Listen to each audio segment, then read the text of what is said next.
इसकी जिम्मेदार हुकूमत है। किसी बड़े आदमी को आपने देखा मरते हुए? माँ घर बैठी भी रो रही है, बिलक रही है। बच्चे क्या क्या फ्यूचर है अब उनका? मैं कहूँगा गलत लफ्ज़ इस्तेमाल हुआ कि जी हमला किया गया है। कोई ऐसी सिचुएशन नहीं थी। एक फायर हुआ, फायर का इंसिडेंट हुआ।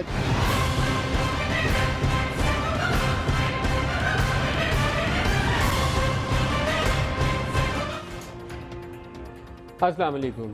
प्राइम मिनिस्टर ने cabinet committee on national security उसका आज एक खुसूसी इजलास बुलाकर कराची सिचुएशन और फाटा में जारी ऑपरेशन और दहशत गर्दों का जवाब कैसे देना है उसके ऊपर तबादला ख्याल किया। अभी ऑफिशियल स्टेटमेंट उसका आना बाकी है, लेकिन आम तौर पर तवक्को यही की जा रही है कि डिसाइसिव मूव जो है वो सरकार को अब करनी पड़ेगी और इंतज़ार नहीं हो सकता। नॉर्थ वज़ीरिस्तान में और उन एरियाज़ में जहाँ पर अभी बड़े तगड़े हैं ये दहशत गर्द ग्रुप जो पाकिस्तान के मुख्तलिफ इलाकों पर हमलावर होते हैं, उनके ठिकानों के ऊपर पाकिस्तान की फ़ज़ाइया कुछ दिनों से कार्रवाई करी, बमबारी करी। पाकिस्तान आर्मी ने भी कुछ इलाकों के अंदर कार्रवाइयाँ की हैं और बाज़ लोगों का ख्याल ये है कि ये उसी का रद्दअमल है जब हमारे बड़े शहरों को निशाना बनाया जाएगा और कराची एयरपोर्ट का अटैक भी उसी सिलसिले की कड़ी है। हो सकता है बिल्कुल ऐसे ही हो, लेकिन जब आप काउंटर टेररिज्म स्ट्रेटजी बनाते हैं तो अर्बन वॉरफेयर को उसमें नज़रअंदाज नहीं कर सकते। आपको अपनी इंस्टॉलेशंस के हवाले से वो एरियाज़ जो हसास हैं उसके हवाले से आंखें आप बंद करना अफोर्ड ही नहीं कर सकते। और कराची में एयरपोर्ट हो या इस्लामाबाद का एयरपोर्ट हो या मुल्क के दीगर ऐसे इलाके हों जहाँ पर आम तौर पर ख़तरात मौजूद रहते हैं। और कराची में तो बाज़ आबादियाँ ऐसी हैं, आप पटेल पाड़ा से शुरू हो जाएं, लियारी ले लें, पहलवान गोट जहाँ से आज कुछ लोगों ने एएसएफ के कैंप के ऊपर फायर किया और जब एएसएफ के जवान उनके पीछे गए तो वो भाग गए। ये वो एरियाज़ हैं जो हसास इलाके हैं। पता होना चाहिए हमें कि हमने इनके लिए मनसूबाबंदी कैसे करनी है। ये वो तमाम कॉन्टेक्स्ट है जिसके ऊपर आज के प्रोग्राम में हम बात करेंगे। और इस्लामाबाद स्टूडियोज़ में हमारे साथ शरीक गुफ्तगू होंगे शाहिद सैयद साहब अवामी नेशनल पार्टी से, सेनेटर मौला बख्श चांडियो साहब पाकिस्तान पीपल्स पार्टी से, तारिक अजीम साहब पाकिस्तान मुस्लिम लीग नवाज से। Very warm welcome to all of you जी। कराची स्टूडियो से हमें ज्वाइन कर रहे हैं एयर मार्शल मोहम्मद यूसुफ साहब, आप हैं DG civil aviation authority. Air marshal साहब आपको भी खुश आमदीद कहूँगा। पहले ये फरमाइएगा कि 7 लोग जो कोल्ड स्टोरेज में गुज़श्ता रोज़ बंद हो गए, कुछ वो लोग जब कभी किसी जगह पे अटैक हो जाए, मैं बेसिक क्वेश्चन से आगाज़ करना चाहूँगा, किसी कोई ऐसी जगह जहाँ हमला हो जाए, हमला ख़त्म होने के बाद जब आप कार्रवाइयाँ समेटते हैं तो बेसिक SOPs क्या होते हैं? क्या हेड काउंट नहीं किया जाता अपने एम्प्लॉयज़ का? नहीं, उसमें जो है वो आर्म्ड फोर्सेस ने ये सारा क्लियर किया। उसमें ये देखते हैं कि किसी भी कोने में, किसी भी कमरे में, किसी भी जगह पे कोई टेररिस्ट अभी तक बचा हुआ छुपा हुआ ना हो जो कि किसी चीज़ को नुकसान पहुंचा सके। इसी तरीके से वो देखते हैं कि कहीं पे भी कोई एक्सप्लोसिव ना हो जो कि बाद में एक्सप्लोड करके कोई नुकसान पहुंचा सके।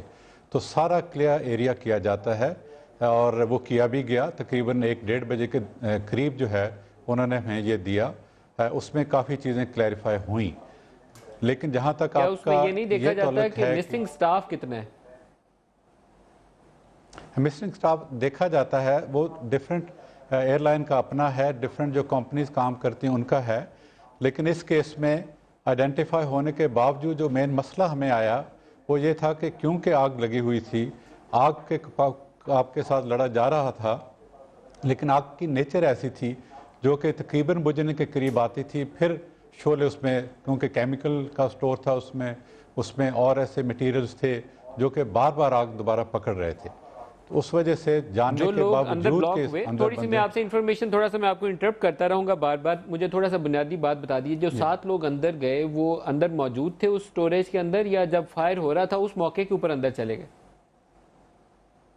वो ड्यूटी पे थे। ये जो जेरी डनाटा का ये फैसिलिटी है, स्टोरेज फैसिलिटी है, वो रात को ड्यूटी पे थे। उस वजह से ये डिटर्मिन उस वक्त नहीं था कि अंदर हैं, लेकिन प्रॉबेबली वो अंदर थे। और जब ये सारा कार्रवाई हो रही थी तो उस वक्त भी शायद वो अंदर थे। ये सर्टन नहीं कहा जा सकता, लेकिन उन्हें वहाँ होना चाहिए। किस वजह से वहाँ आग भड़की? आग बढ़ के जब ये 2 ग्रुप्स अंदर दाखिल हुए, एक ग्रुप जो था वो इस एरिया में दाखिल हुआ और इस जगह पे आके एक उनमें से टेररिस्ट जो था उसने अपने आप को ब्लो अप किया। जब वो कॉर्नर हो गया, सिक्योरिटी फोर्सेस से पकड़ना चाहा, उससे जो एक्सप्लोजन हुआ, वहाँ पे जो मटेरियल पड़ा हुआ था उससे उसको आग लगी।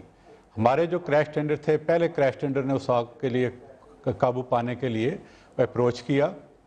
अभी कुछ टेररिस्ट जिंदा थे, उन पे फायर किया गया, थोड़ा डैमेज व्हीकल को हुआ, थोड़ी इंजरी जो है इंडिविजुअल को आई, फिर हमने विदड्रॉ किया। फिर थोड़ी देर बाद एक और अटैम्प्ट की गई ताकि आग इमीडिएटली बुझाई जा सके, लेकिन फिर फायरिंग दोबारा हुई बिकॉज अभी टेररिस्ट उधर थे। फिर तकरीबन जब टेररिस्ट पे काबू पा लिया गया उसके बाद फिर हमारे सारे व्हीकल जाके उन्होंने फायर फाइटिंग शुरू कर दी। अच्छा, एक क्रिटिसिज्म ये आया एयर मार्शल साहब कि आपकी सिविल एविएशन के पास ना तो क्रेन्स थी ना वो हैवी मशीनरी दस्तियाब थी जो फौरी तौर पर इन लोगों को रेस्क्यू करने के लिए दीवारें गिरानी थी, दरवाजे तोड़ने थे या कुछ रास्ता बना के अंदर जाना था, वो आपके पास इंतज़ाम है ही नहीं कराची एयरपोर्ट पे। क्या ये बात दुरुस्त है? उसमें ये देखिएगा कि यहाँ पे इसको दो हिस्सों में डिवाइड किया जा सकता है ऑपरेशंस को। एक है कि आपने फायर फाइटिंग करनी है, फायर को कंट्रोल करना है, उनमें से लोगों को निकालना है। वो हमारे पास वन ऑफ द बेस्ट जो फैसिलिटीज़ हैं, जो हमारा इक्विपमेंट है, हमारे क्रैश टेंडर्स हैं, वो हमारे पास अवेलेबल हैं। 6 थे जो कि इस फायर को फाइट करने के लिए काफ़ी थे, लेकिन to be on the safe side हमने वो 6 डिप्लॉय किए। उसके साथ हमारे 2 वाटर बाउजर थे, वो थे पीएफ से हमने लिए, सिटी जो ऑर्गेनाइजेशन है उनसे हमने लिए, उस लिहाज से काफ़ी था। लेकिन ये जो दूसरा मरहला जिसकी आप बात कर रहे हैं, जब आग पे काबू पा लिया जाए उसके बाद ये दूसरा मरहला शुरू होता है।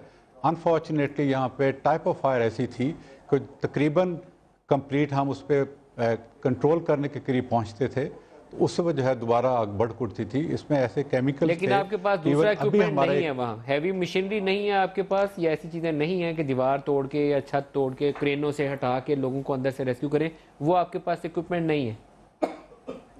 उसका जो था नॉर्मल जो है तोड़ने वाली चीज़ें, वो तो छोटी मोटी दीवार तोड़ के सुराख करके हम अंदर एंट्री भी हुए, लेकिन जो भी हमें चाहिए था वो भी मिल जाता है, क्योंकि ऐसे मौके पे सारी ऑर्गेनाइजेशन जो है कंट्री की वो इकट्ठा होकर काम करती हैं, जो कि इस केस में भी हुआ। सारे क्रैश टेंडर आए, ये मशीनरी भी शाम को हमारे पास पहुंच गई। उससे पहले मशीनरी ये इस्तेमाल भी नहीं हो सकती, बहुत देर हो जाती है। जहाँ आग भड़की हो तो वहाँ तो आप 5 मिनट में आपको रेस्क्यू चाहिए, तो ये तो शाम पड़ गई ना उसमें। नहीं, आप ये देखें कि मशीनरी तकरीबन 8 बजे के करीब जो है वो हमें पहुंची। डेड बॉडीज़ तक हम पहुंच पाए और उन्हें रिकवर हमने सुबह 5 बजे किया। दैट मीन्स 8 से 9 घंटे इस मशीनरी के पहुंचने के बाद भी ये काम नहीं हो सका, क्योंकि मेन मसला आग पे काबू पाना था, इन मशीनरी की डेफिशिएंसी नहीं थी।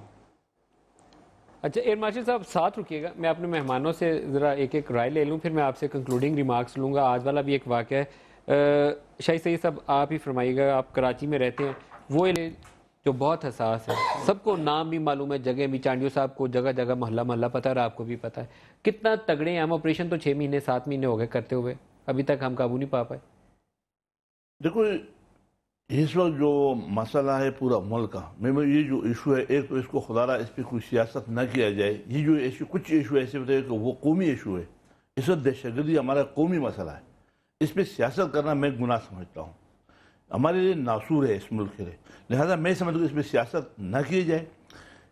और इतना बड़ा ये नासूर कि अब ये इज़्दा बन गया, अब इसके लिए चाहिए कि हम अपने इदारों की भी मोराल ऊपर करें, इदारों को भी मजबूत करें, और अब सियासतदान भी एक पिच पे हो जाए, एक बात पे हो जाए, और एक आवाज़ वो क्या होनी चाहिए? एक आवाज़ हो जाए कि भाई या काला या सफ़ेद, गुड बिट ख़त्म, या इनको अच्छा कह दो या इनको बुरा कह दो। जितने दहशतगर्द ग्रुप है इनको खत्म करो, खत्म बस, और नहीं बर्दाश्त हमारी, ये एक आवाज़ है। दूसरी बात है कि एयर मार्शल साहब सुनना है, मैं उससे पहले माजरत कर रहा हूँ, मैं उसकी बात से एग्री नहीं करता हूँ।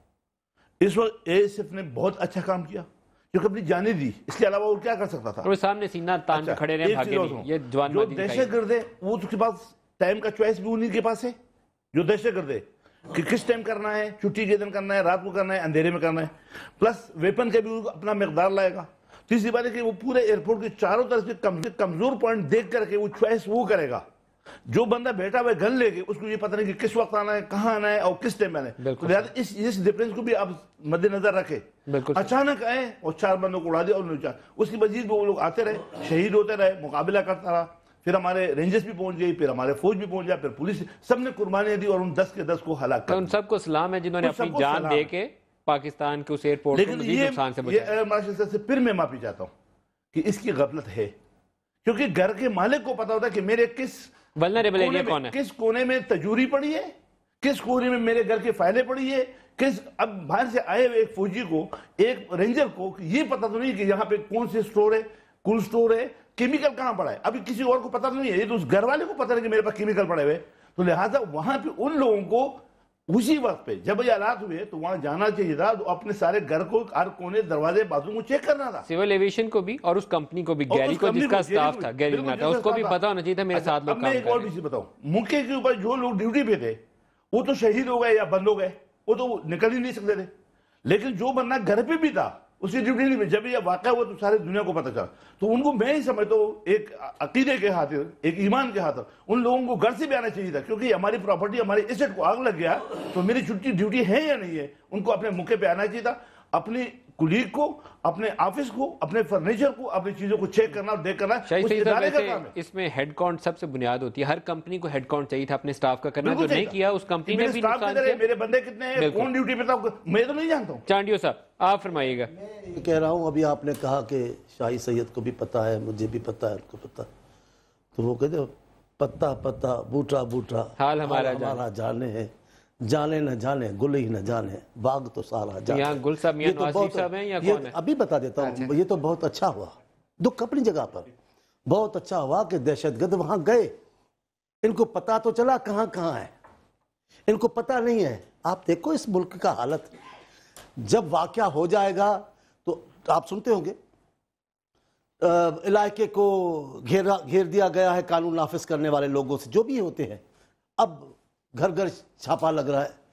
ये वाकये के बाद कर रहे हो, पहले आपको क्यों नहीं पता चलता? और जो टीवी सामान दिखा रहा है, नदीम साहब खुदा के वास्ते सलाम करना जायज़ है। जो शहीद हुए हैं उनको हमारा सलाम है। उन्होंने मुल्क की इज्जत और गैरत बचाई है, वकार बचाया है, सालमियत के लिए जान दी है, और अल्लाह ने उनका रतबा बुलंद कर दिया, उनको शहीद करार दे दिया है ऐसे लोगों को। लेकिन दूसरा पहलू भी देखें, सलाम काफ़ी है, एहतसाब नहीं होना चाहिए। इतना सामान ये कोई कांधों पे उठा के ले गए होंगे? ये बोरियों भरे सामान, ये लांचर आप देखें तो सही, ये कैसे अंदर गया है, ये कौन है, उसकी कुछ पता नहीं है। कल से सुन रहा हूं भाई सलाम पेश, सलाम जरूर पेश करो। उनके खून की सलाम हर उस जवान पे जिसने अपनी जान दी, लेकिन अकाउंटेबिलिटी जरूर है। उनके खून से अच्छा ये होगी कि आने वाले वक्त में ऐसे हादसा को रोका जाए। बिल्कुल ये सही बात कह रहे हैं। आप उनकी कुर्बानियों की कीमत तो दें। सलाम से क्या होता है? मुझसे जब कहते हैं कि भाई इमाम अली मकाम के लिए, तो मैं कहता हूं ठीक है, उनके लिए रोना चाहिए, दुख करना चाहिए, लेकिन उनके फलसफे और मिशन की तकमील करें ना, कि वो जिंदा रहे, खुश रहे। उन जवानों ने जिसने पाकिस्तान की खातिर जान दी, उनके खून से इंसाफ ये है कि हम इसकी अकाउंटेबिलिटी करें कि वो वहां रॉकेट लॉन्चर आ जाना चाहिए था, अब तक आ जाना चाहिए था जनाब। ये बहुत अच्छा सवाल है, मैं कहूंगा कि सबसे तगड़ा सवाल है इस सारे बहस मुबासे के अंदर। एक तरफ तो वो जान देने वाले जिनको सलाम हमें सबको पूरी पाकिस्तानी कौम कर रही है और करेंगे, ये सारी लेकिन वो रॉकेट लॉन्चर वहां तक एंटर कैसे होते हैं? सारी कौम को फख्र है जी उन शहीदों पे जिन्होंने अपनी जान दे के हज़ारों जानें बचाई। उस वक्त रात को आपको पता है कि बहुत सारी फ्लाइट्स जाने को तैयार होती हैं, भरा हुआ था वहाँ पे एयरपोर्ट, और इन लोगों ने अपनी जानें दे के उनकी जानें बचाई। हमें उनको सलाम करते हैं, हमें फ़ख्र है उस पर। अब ये बात जो कह रहे हैं अकाउंटेबिलिटी तो हर लिहाज से बनती है, यानी कि कोई भी मौका हो, ये तो हर बहुत सीरियस इवेंट है, छोटी मोटी भी इवेंट हो, आपके दफ्तर में कोई गड़बड़ हो जाती है, उसके लिए भी आपको अकाउंटेबल ठहराना पड़ता है ताकि आइंदा ऐसी चीज़ ना हो। तो इसमें तो कोई शक की बात नहीं है। एयर मार्शल साहब ने एक बात नहीं बताई जो मैं भी पूछना चाहता हूं कि इन्होंने जब इनको पता चला कि वहां पे आग लगी हुई है तो किस वक्त आग बुझानी शुरू की? क्योंकि एक चैनल पे चल रहा था कि आग उस वक्त बुझाने की कोशिश नहीं की गई जब तक वो आप क्रू किसी एक चैनल का वहां नहीं पहुंच गया। तो ये इनसे पूछिए कि कब इन्होंने शुरू कब किया था काम करना वहां पे? चले दोबारा एयर मार्शल साहब आपकी तरफ आ रहा हूं, बताइएगा आग बुझाने का अमल कब स्टार्ट हुआ? मैं इसमें 2-3 क्लैरिफिकेशन करना चाहूँगा, बहुत इंपॉर्टेंट सवाल है। पहले तो लोगों की इन्वॉल्वमेंट, हमारे सीनियर मोस्ट लीडरशिप से लेके, फॉर एग्जांपल हमारे special assistant to prime minister on aviation जो हैं शुजात अजीम साहब, वो रात को जो ही हमला हुआ, जो ही इन्हें पता चला, वो स्पेशल प्लेन लेके इस्लामाबाद से इन टाइम रात को ही यहाँ पहुँच के और मेरे साथ और बाकी लोगों के साथ ऑपरेशन रूम में रहे। वो उसने इस बिल्डिंग का बार बार जो है हमने दौरा किया, वो मेरे साथ थे। एक एक कोना जहाँ पे ऑपरेशन हो, मैं उसकी तरफ आ रहा हूँ, उधर किया। 3 बजे इनकी हमने नमाज जनाजा अटेंड की, जो हमारे जवान शहीद हुए वो मेरे साथ थे, और हर जगह पे वो उधर थे। दूसरा जो इम्प्रेशन क्रिएट किया गया कि शायद इसको आग बुझाने का अमल कब स्टार्ट किया गया, वो मैं कह रहा हूँ कि इवन जब ये सारा ऑपरेशन हो रहा था, लड़ाई झगड़ा हो रहा था, गोलियां चल रही थी, पहला हमारा क्रैश टेंडर उस वक्त गया जो ही आग नजर आई है, उस पे फायर हुआ है, उस पे थोड़ा उस वक्त तकरीबन मेरा ख्याल ये 11:10 पे ये शुरू हुआ है, तो मेरा ख्याल तकरीबन 11:30 या इस टाइम एग्जैक्ट टाइम नहीं पता, इसके करीब होना चाहिए। फिर उसको जब रिट्रीव किया गया आगे से फायरिंग की रात को, ये अंदाजन है, बट अभी तक फायरिंग हो रही थी, अभी तक ऑपरेशन एक हो हो रहा जाए तो था। दूसरा भड़क उठता था। ये वो एक्सक्यूज दे रहे हैं, ये मुझे मालूम नहीं है कि स्टोरेज के अंदर क्या, लेकिन ये मार्शल साहब का कहना यह है कि वहाँ केमिकल्स से एक चीज बुझाएं तो दूसरा आग पकड़ लेता था। आपके पास कोई इन्फॉर्मेशन मेरी है तो पूरी आप बता बात सकते हैं। तेरी अगर बात सुन ले, मैं शाम को क्लैरिफाई 8 कर बजे दूं। जो एक्सप्रेस वाले जाके वो 7 बंदे अंदर थे, वो फोन उनके आ गए और घर वाले औरतें और बच्चे उधर गए, तब जाके ये लोग सब भागे और तब जाके हेवी मशीनरी आई। वो चीजें तो हमने सुनी है। बताइए मार्शल साहब। तो कोई गाड़ी नहीं है, कोई सफाई वाला नहीं है, कोई बंदा नहीं है। नहीं, ये मैं इसको क्लैरिफाई कर दूं, थोड़ा सा मिसमैनेज मीडिया है जिसकी वजह से उस गैप स्टोरेज के क्रिएट अंदर हुआ। ऐसी क्या तो चीज हमने थी जिसको बार बार आग पकड़ती थी? ये आप वजाहत कर सकते हैं उस स्टोर के अंदर पड़ा क्या हुआ था? स्टोर के अंदर केमिकल्स थे, मेडिसिन भी होती हैं, दूसरे केमिकल्स भी होते हैं। कोई अभी जो सुबह आपने देखे उसमें कुछ मोबाइल के सेट्स भी थे नए जो प्रॉब्लम इंपोर्ट हुए होंगे। मैं आपको बताना चाह रहा हूँ कि पहला जो हमने कोशिश की उस वक्त फायरिंग हो रही थी, दूसरी कोशिश की फिर अभी फायरिंग हो रही थी, फिर हमें वापस आना पड़ा। द मोमेंट फायरिंग रुकी है उसके बाद फुल फ्लैश जो हमारा था वो उस पर हमारी फायर फाइटिंग शुरू हो गई थी और हमारा 24 आवर्स से ज़्यादा कंटिन्यूस ऑपरेशन था। बाद ये इंप्रेशन क्रिएट किया गया कि इसको सीरियसली नहीं लिया गया। इवन रात के पहली रात के बाद अगली रात को 2 बजे आपके टीवी वालों ने मेरा इंटरव्यू लिया, रात के 2 बजे मैं खुद वहाँ पे खड़ा था। एयर मार्शल साहब साथ ही और कोई रुकिएगा, एक गैप- ब्रेक ले लें, ब्रेक का टाइम हो रहा है। से वापस हाजिर होते हैं तो दोबारा गुफ्तगू को और आगे बढ़ाएंगे, लेकिन कुछ ऐसे सवालात हैं जिनका वाज़ेह जवाब आना चाहिए, जिसका जवाब यहाँ सिविल एविएशन से भी चाहिए कि इन्होंने हेड काउंट क्यों नहीं किया और इक्विपमेंट लैग करता है या वल्नरेबिलिटीज एग्जिस्ट करती थी तो उसके लिए पहले से वो वार्निंग साइंस जो थे अपीयर क्यों नहीं हुए, वो कंपनी जो गैरेज बनाता है उसने अपने स्टाफ का हेड काउंट क्यों नहीं किया। ये बहुत से आम सवालात हैं जिनका हमें जवाब मालूम होना चाहिए, क्योंकि ये चीज़ें ऐसी हैं जो पाकिस्तान में किसी और बड़े साने से हमें बचा सकती हैं, इसलिए आज जवाब ढूंढने तो ज़्यादा बेहतर है। ब्रेक ले लें, ब्रेक से वापस हाजिर होते हैं।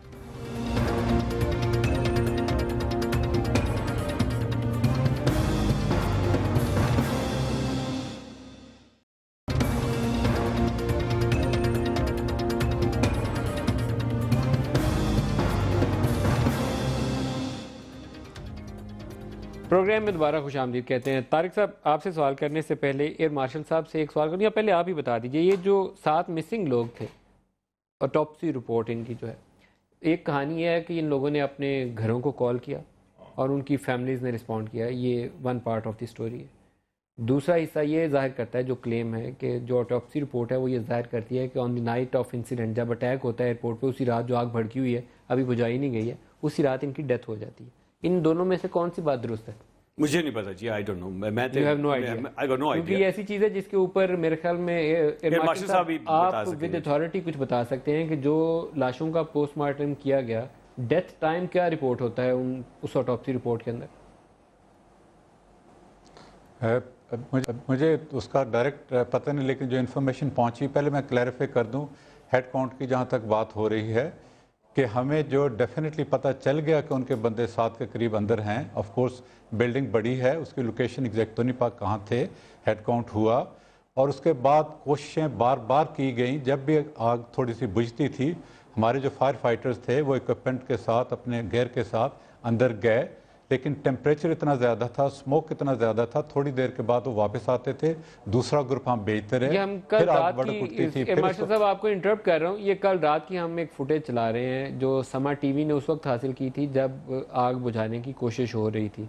मेरे पास एग्जैक्ट इसमें टाइम मार्किंग नहीं आ रही, नहीं तो मैं टाइम बता देता। इसमें मशीन भी मूव कर रही है और वो आपका वो जो दूसरा पानी वानी वाला बंदोबस्त है वो भी है। आप अभी प्रोग्राम जारी है मार्शल साहब, अगर आप कोशिश करके, मैं ये आपको अपने एक स्टाफ सोर्स के ज़रिए बता रहा हूँ कि हमें ये मुझे इतला मिली है कि जो ऑटोप्सी रिपोर्ट है वो ये इंडिकेट करती है कि on the night of incident उनकी अमवात रिपोर्ट हुई, लेकिन दूसरा साथ क्लेम मौजूद है कि वो फैमिलीज़ को कॉल्स गई। आप इसी प्रोग्राम के दौरान अगर अपने चेक कर सकें स्टाफ से कि वो जो ऑटोप्सी रिपोर्ट है उसमें डेथ टाइम ऑफ डेथ क्या है, तो मैं शुक्रगुजार हूँगा। मैं उतनी देर अपने मेहमानों से सवालात कर लूँ, आप चेक कर दें तो आई वुड बी ग्रेटफुल, लोगों का भला हो जाएगा इसमें। आपकी तरफ आ रहा हूँ शायद सैयद साहब। पहले तो आज मैं थोड़ा सा आपको प्राइम मिनिस्टर वाली मीटिंग की तरफ, cabinet committee on national security, कितनी देर हम इस गुमगू का शिकार रहेंगे कि प्राइम मिनिस्टर फैसला लेंगे, फौज क्या चाहती है, नून लीग बात करना चाहती है, पीटीआई बातचीत करना चाहती है, ये कौन क्या चाहता है? मसला यह है कि इस वक्त एएसएफ का जवान मरे तो वो भी पाकिस्तानी है, फौज का सिपाही शहीद हुआ है वो भी पाकिस्तानी है, और जो 50-60 हज़ार हम दुनिया को बताते हैं हमने कुर्बानियाँ दी हैं वो सारे इसी कौम के लोग हैं जो मारे गए हैं। कितनी देर इस तरह और खून बहने दें? देखो मालिक साहब, मैं तो आपको पहले भी बताया कि ये जो इशू है ये कौमी इशू है और इसमें कोई सियासत नहीं करनी है। मैं तो बोलता हूँ पीएम साहब को सोचना चाहिए अपने रवैये बिहेवियर पे भी, और अपने इदारों के ऊपर साथ मसले को करके इस चीज़ को पॉइंट आउट करना है। ये जो दहशतगर्दी है ये वही हुकूमत बना हुआ है जो तालिबान की डिमांड थी कि 3 पार्टियां इलेक्शन न करे, पीपल पार्टी, एएनपी और इनको न करे, बाकी करे। आज जो हुकूमत बनी है उन तालिबान की डिमांड पे बनी भी हुकूमत है। आज तो उनको धमाके नहीं करना चाहिए, उनकी मर्जी की हुकूमत आई है, लेकिन उसके बावजूद भी जब करा है तो इसका मतलब है कि वो हमारी बात वही बातें निकल आई कि ये जो लोग हैं ये मुल्क के दुश्मन हैं। ये बहाने ढूंढेंगे, कल आपको अच्छा बोलेगा, आज मुझे अच्छा बोलेगा, आज उसको बोलेगा, लेकिन वो अपने रवैये और अपने काम जारी रखेंगे। और एक स्लोगन ये होना चाहिए कि पाकिस्तान में कोई मुसल्ला जत्था नहीं होना चाहिए, ये एक स्लोगन रहना चाहिए, इसमें कोई दो राय नहीं होनी चाहिए। दूसरी बात देखो नज़र 2-3 चीजें इसको थोड़ा सुन लो, सुनने की बात आप भी रखो। ये लोग जो अपने साथ खजूर लेके गए थे, चन्ने लेके गए थे, और साथ में इंडियन इंजेक्शन भी ले गए थे जब खून ब्रेड रुकेगा, हाँ गोलियां लग जाए, खून ज्यादा बह रहे तो उसे रोकने के लिए इंजेक्शन भी। इतने बड़े वो इतने, और जो गने गई है, जो असला किया हुआ है, चांदी साहब ने आपको बताया, और मैंने जुम्मे के दिन फ्लोर पे सिनेट में बात कही थी कि कराची में वो वेपन पड़ा हुआ है, वो असला पड़ा हुआ है जो फाटा में नहीं है। ये तो मेरी बात की 2 दिन बाद तस्दीक हो गया। चांदी साहब क्या चीज है रोकती है? हाँ, मैं ये चाहता हूं कि इस वक्त जरूरत इस बात की नहीं है कि हम किसी पे एतराज करें। इस वक्त पीएम को चाहिए कि फौज के साथ और इदारों के साथ और अदलिया के साथ और सियासतदानों के साथ मिल वो भी बैठे। अगर हम सब हाँ हाँ कर रहे हैं, देखो आसिफ साहब ने बोला कि हम आपको मजबूत करेंगे, हम कोई ऐसी गवर्नमेंट नहीं करेंगे। हमारी पार्टी ने बोला जब हम आपको साथ देने को तैयार है तो इसको भी चाहिए कि अपने इदारों को तो मजबूत करें। Cabinet committee on national security highest forum है, प्राइम मिनिस्टर चेयर कर रहे हैं, आपका आर्मी चीफ साथ बैठे हैं, आपके आईएसआई वाले बैठे हैं, आपके डिफेंस मिनिस्टर बैठे हैं, फाइनेंस मिनिस्टर बैठे हैं। They should come up with a decision. ये नहीं कहना चाहिए हम ये ख्यालात का इजहार किया, they should come up with a decision with a solution. इस कौम को और मरने से कैसे बचाना। आपने सवाल किया मेरे से, वो बड़ा बुनियादी सवाल है कि क्या रुकावट थी। हाँ रुकावट क्या फैसले की कुव्वत प्राइम मिनिस्टर में नहीं है। उनमें बहुत अच्छे हैं, मैं उनको मुहब्बतन समझता हूँ, लेकिन मुझे लगता है, पता नहीं मैं उनके करीब नहीं हूँ, उनको एतबार नहीं है अपने इदारों पे या अपने कुछ लोगों पर नहीं, या सिर्फ चंद लोगों पर। कह रहे हैं एतबार नहीं, 100% नहीं है। उनको अन्ना है या दुश्मनी है या कोई चीज ऐसी है कि ये बिल्कुल क्लियर नहीं है। मैं जो 2 चीजें देख चुका हूं, ये आप दोनों पार्टी मैं 2 चीजें लतीफ साहब आपके प्रोग्राम में मैं कहता हूं, आप निकालें प्रोग्राम देखिए। मैं कहता था जब मुज़ाकरा चल रहे थे तालिबान के, तब मैं कहता था कि वक्त पर फैसला नहीं कर पाएंगे तो अच्छा फैसला, अच्छा अमल भी अच्छा नतीजा नहीं दे सकेगा। ये मैं आपके प्रोग्रामों में कहता रहा हूं। देर कर दी, गुमगू की हालत में थे, कमेटियां नहीं तरतीब दे रहे थे, और गजब खुदा का आज फिर मैं याद दिलाता हूं, उस वक्त एक ग्रुप से बात हो रही थी जिससे लड़ाई हो रही थी, या रियासत से बात कर रही थी, उनके मुतालबात सुनने जा रहे थे, हमारे मुतालबात बताए जा रहे थे, उनकी फरमाइशें पूरी की जा रही थी। उन्होंने कहा हम जनरल से बात करेंगे, फौज पाकिस्तान से बात करें। हम ले आए उनको इन सतह पर कि हुक्मरानों से हुक्मरान बनकर बात करें। हम तंजीम से तो बात नहीं कर रहे थे। आज अपना किया धरा है, चले उसको छोड़े, तनकीद नहीं करनी चाहिए। अब मैं कहता हूं मियां साहब, लोगों पर एतमाद करना चाहिए, जो आपके एतमाद के हैं उन पे उनको मौका दें, या अपना फैसला दें, जुर्रत करें अपने फैसलों की। हर मामले में देर है आपकी, लेकिन यहाँ तो हमें दुख होगा जब उनको नुकसान होगा, आपको नुकसान होगा, हमें नुकसान दुख होगा। प्राइम मिनिस्टर तो लीडर ऑफ द टीम होता है, लीड फ्रॉम द फ्रंट उसे करना पड़ेगा। अगर वो क्या करें, लेड बैक अप्रोच होगी, जी लोगों से शक शुबे की नजर से देखेंगे तो काम नहीं होगा। मैं एग्री नहीं करता अपने भाइयों से कि उन्होंने कोई फैसला नहीं किया। फैसला क्या करना था? फैसला ये था 28 अक्टूबर 2008 को पहला आता है हमारा जॉइंट रेजोल्यूशन आता है, जब सबका कंसेंसस रेजोल्यूशन, जिसमें कहा गया कि सबसे पहले डायलॉग और सबसे आखिर पे डिटरेंट था। यही था ना जी। उसके बाद दूसरा आता है, उसके बाद एपीसीज होती हैं, एएनपी की एपीसी होती है, मौलाना फजल रहमान की एपीसी होती है। सारे नहीं, मैं जो अब बहुत टाइम आपकी हुकूमत को मिल गया, और आपके पास गुंजाइश नहीं है। आपने बात कर ली, पूछ लीजिएगा मेरी तरफ से सवाल जी जी कि आप नाम ले रहे हैं कि उनके कहने की वजह से अब कौम को वो जवाब दें या आप? नहीं, मैं सुन, नहीं, ये जवाब आप जवाब क्या मसला है? अगर उन्होंने कहा कि अभी लेटेस्ट जो हुई कि भाई आप सबको मुज़ाकरात करना चाहिए, ठीक है जी, तो मुज़ाकरात किए गए कि नहीं किए गए? सब अगर मुज़ाकरात ना किए जाते, एक्शन किया जाता है, ठीक है, एक्शन भी एक है, ऑप्शन है, आज भी है, लेकिन उस वक्त सबका ये था जिसमें आपकी जो बात भी शामिल सर, सितंबर 2013 में आपने ये एपीसी की थी, अब 10 माह में कुछ 500-700 हजार बंदा और मारा जा चुका है। अब कब आगे बढ़ेंगे? बिल्कुल ठीक, इंतजार करते हैं। एक लिमिट, बहुत अच्छे है, बहुत अच्छे आदमी को लाए जो जिम्मेदार नहीं है, उनको लाए ना जो जिम्मेदार है, जिनका बयान एक तरफ है, सिंधी में कहता है कि हम मरे मजे को टंडोला यार। सर चौधरी मरियम का मुंह है और कहाँ टंडोला यार है, अब कहाँ एक वजीर का बयान है, उनको लाए ना। चौधरी निसार साहब को आने की दावत देते हैं, चौधरी निसार साहब आइए और इन सवालों का जवाब दीजिए। जिम्मेदार नहीं है, आपसे क्या? एयर मार्शल साहब ने मेरे वो ऑटोप्सी रिपोर्ट पे कुछ अपडेट लिया, उनसे पूछ लें फिर वापस आते हैं। जी एयर मार्शल साहब, आपके पास अपडेट्स हैं ऑटोप्सी रिपोर्ट के हवाले से? जी, उसके अपडेट ये है कि उनकी कॉज ऑफ डेथ का पता है, that is suffocation and Burns हैं फायर के, लेकिन टाइम का उसमें नहीं बताया गया। लेकिन जिस टाइप की फायर थी, जितनी इंटेंस फायर थी, जितने उसका स्मोक केमिकल होने की वजह से डेंजरस था, तो उससे ये अंदाज़ा लगाया जा सकता है कि अर्ली आवर्स में ही उनकी डेथ हो चुकी होगी। ये आप एज्यूम कर रहे हैं या रिपोर्ट के अंदर लिखा हुआ है कर लिया उनकी डेथ हुई है? नहीं, रिपोर्ट में टाइम नहीं दिया गया, ये एज्यूम कर रहे हैं। रिपोर्ट में सिर्फ कॉज ऑफ डेथ दी गई है, टाइम नहीं हमें उन्होंने बताया। टाइम नहीं बताया उन्होंने। मैं क्लियर कर दूं जी, बाकायदा शाहजेब ने बताया कि उनकी वालदा के पास फ़ोन आया, इस टाइम वो टाइमिंग मुझे ज़ुबान याद नहीं है, मगर दिन के जैसा टाइम में जो रात को वाक़या हुआ, दिन के टाइम में फ़ोन आया कि हम इधर फंसे हुए, हम इस जगह पे, और उनकी वालदा भी चीख रही थी, उनकी फैमिली उधर बैठी हुई थी, उनके भाई भी उधर बैठे हुए थे। मीडिया का ये लफ्ज़ मैंने सुना है कि ये कत्ल है, क्योंकि और गवर्नर साहब अगर कोशिश करें कि उस वो वालिदा जो टीवी पे उनका शॉट भी है मौजूद, अगर हम उनसे अगर नंबर कांटेक्ट कर पाए तो ये अभी ऑन एयर कंफर्मेशन करते हैं कि उनकी कॉल गई कि नहीं गई। अभी कोशिश करिए उनको मिलाने। टाइम किस वक्त गई? हाँ, किस वक्त गई अभी पूछ लेते हैं। कोशिश करिए उनको मिलाने की जल्दी। प्रोग्राम खत्म होने से पहले हम कोशिश करेंगे उनसे बात करें। जी जी, बताइए। थोड़ी सी क्लैरिफिकेशन करना चाहूँगा अगर पूछें। उसमें यह है कि हमने जेरी दनाता के लोगों से भी पूछा, बाकी लोगों से पूछा, कॉल की जनरली अफवाहें थी। एक फादर ऐसे थे जो हमारे फायर फाइटर को मिले, उन्होंने कहा कि मेरे बेटी की कॉल आई है, अभी अंदर जिंदा है। मेरे फायर फाइटर ने उन्हें एज पे खड़ा करके अंदर जाके आवाज़ें लगाईं, लेकिन अंदर से कोई रिस्पांस नहीं आया। वापस आकर उसने कहा आपके सामने लगाई हैं, लेकिन आप मुझे वो नंबर दे दिए ताकि हम कॉल करके उनकी लोकेशन पूछ लें, बात कर लें। लेकिन उन्होंने नंबर नहीं दिया। उन्होंने कहा मेरी मेंटल स्टेट ऐसी नहीं है कि मैं आपको नंबर दे सकूँ। उससे हमें लग रहा था कि ये कहा जा रहा है, लेकिन किसी भी कोई ऐसा शाहिद नहीं हमें मिले जिससे पता चल सके किसी ने अंदर से कॉल किया था, specially after first 1 or 2 hours. अच्छा, अभी कोशिश करते हैं अगर हमारी उन वालदा से बात हो जाए तो अभी ऑन एयर तस्दीक करने की कोशिश करेंगे। सच बात लोगों तक जानी चाहिए, इसलिए पूरी कोशिश करेंगे इसी प्रोग्राम की वसातत से कुछ हमें इंफॉर्मेशन मिल जाए। तारिक अजीम साहब, responsibility of the government ultimate, जी प्रोड्यूसर साहब कुछ अपडेट बता रहे हैं मुझे। जी तारिक अजीम साहब, अल्टीमेटली ये एग्जीक्यूटिव जो है उसका इख्तियार है, उसको फैसला लेना है।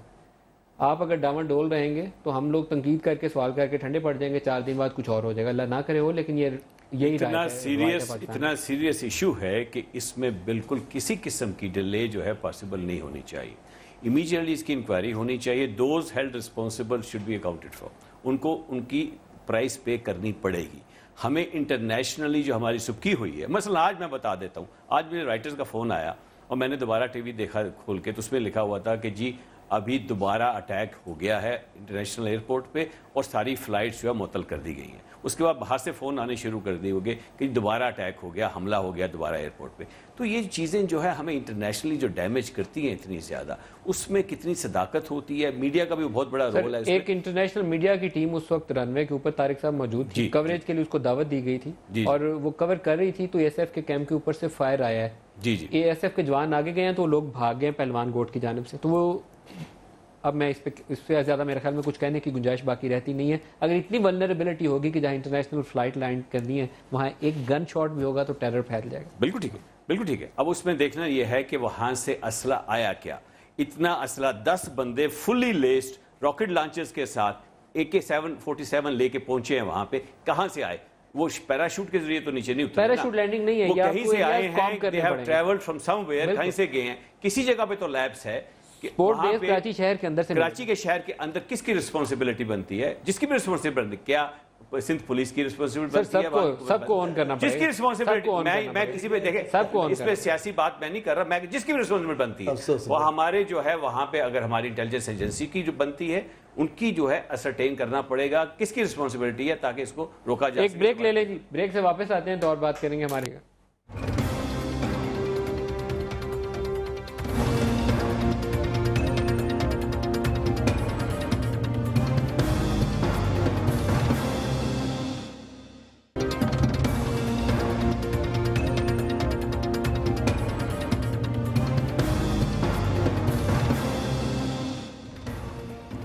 प्रोग्राम में दोबारा खुशामदीद कहते हैं। अगर वो लोग जिनके जो 7 लोग अंदर थे उनकी फैमिली में से कोई बंदा हमें समा में रब्ता कर सकता है अगले चंद मिनट में, तो हम उनकी कॉल लेना पसंद करेंगे जिससे हमें ये कंफर्मेशन मिल जाए कि उनको कॉल रिसीव हुई थी। अगर कोई एक भी ऐसी फैमिली है तो मैं उन्हें दरख्वास्त करूँगा कि हमें इसकी तस्दीक ज़रूर दें कि उनको कॉल उनके भाई की, बेटे की, जो भी अंदर था वो हमें उसकी तस्दीक मिल जाए इस प्रोग्राम की वसातत से। शाहिद सैयद साहब, हल की जानिब लास्ट सेगमेंट है। नेक्टा ऑपरेशनल नहीं हो सकी। 10 माह से हम APCC का ही बता रहे हैं कि ऑल पार्टीज कॉन्फ्रेंस ने कहा था कि बस बातचीत, उससे आगे नहीं हम चल रहे। नेक्टा क्यों नहीं ऑपरेशनल करते? इंटेलिजेंस शेयरिंग क्यों नहीं करते? पुलिस से ऊपर इन्फॉर्मेशन नहीं जाती है, ISI से इधर कहते हैं, सूबे कहते हैं हमें इन्फॉर्मेशन नहीं आती। ये कब तक ऐसे चलेगा पाकिस्तान? देखो, मैं माफी चाहता हूँ, किसी को बुरा लगे लेकिन मैं बताना चाहता हूँ, प्राइम मिनिस्टर को ट्रस्ट करना चाहिए अपने ऊपर भी, अपने लोगों के ऊपर भी और अपने इदारों के ऊपर भी। अगर वो किसी भी जिस इदारे के हेड को रखने के लिए वो इतने मसलाहतों में पड़ रहा है, जो लोगों उसको कंफ्यूज बोल रहा है, तो कंफ्यूज नहीं है, मैं बताऊँ कंफ्यूज है, मगर उसका ट्रस्ट किसी पे नहीं है। उनके दिमाग में क्या चीज़ है? अगर अब मैं अपने इदारे पे भरोसा नहीं करूँगा, मैं उनको शेयर नहीं करूँगा और मैं उसकी रिस्पॉन्सिबिलिटी नहीं लूँगा। मेरी पार्टी है ना, मैं ANP सिंध का सदर हूँ, मैं सिंध के हर इदारे का जो रिस्पॉन्सिबल हूँ, वो गलत काम करेगा मैं जवाब दूँ। इसी तरीके से हमारे जो भी इदारे वो प्राइम मिनिस्टर के अंडर में है और प्राइम मिनिस्टर उसका रिस्पॉन्सिबल है और प्राइम मिनिस्टर उसके वालिद की तरह है, उसकी सरबराह की तरह है। उनको इज्जत भी देना चाहिए और उनसे काम भी लेना चाहिए और उनको डांटना भी चाहिए। लेकिन अगर वो इससे होल में अंदर रहे तो मेरे ख्याल में ये फैसले नहीं कर सकेगा। साहब, ये बड़ा लम्हा फिक्रिया है, क्योंकि शाहिद सैयद साहब और आप दोनों इस सारी बहस में वीकेस्ट लिंक जो है ना, वो उसको बता रहे हैं जो टीम लीडर है, जो सबसे ज्यादा होना चाहिए। देखिए, मैं पहले भी आपसे गुजारिश की, अब इन बातों का बैठ के टेक्निकल बातों का करेंगे तो एक तो वक्त गुजर गया है, अब क्या करना है उसमें मैं बार बार कहता हूं, और भी मैं तो गवाही आपकी देता हूं, आपके दोस्तों को। मैं कहता था कि इन हालात में पाकिस्तान को वजीर आजम की कम, कायद की जरूरत ज्यादा है।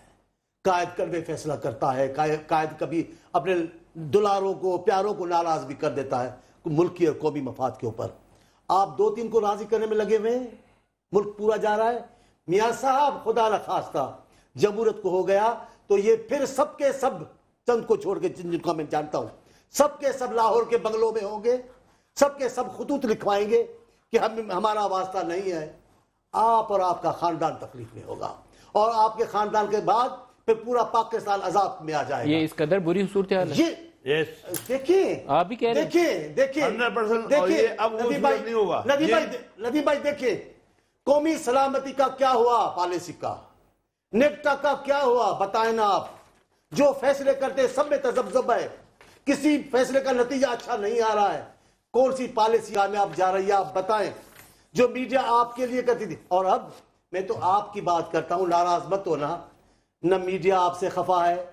आपके दौर में अंसार अब्बासी साहब भी खामोश है, आपके दौर में अदलिया भी खामोश है, आपके दौर में कोई इतना बड़ा रोला भी नहीं हो रहा है जो आपको परेशान करे। फिर आप क्यों तारिक अजीम साहब, नतीजा ये जो पिक्चर आज शाहिद सैयद साहब और चांडियो साहब तो साई आदमी है, लेकिन आज इन्होंने जो पिक्चर पेंट की है वो तो जगा देने के लिए मेरे ख्याल काफ़ी होनी चाहिए आप लोगों के लिए।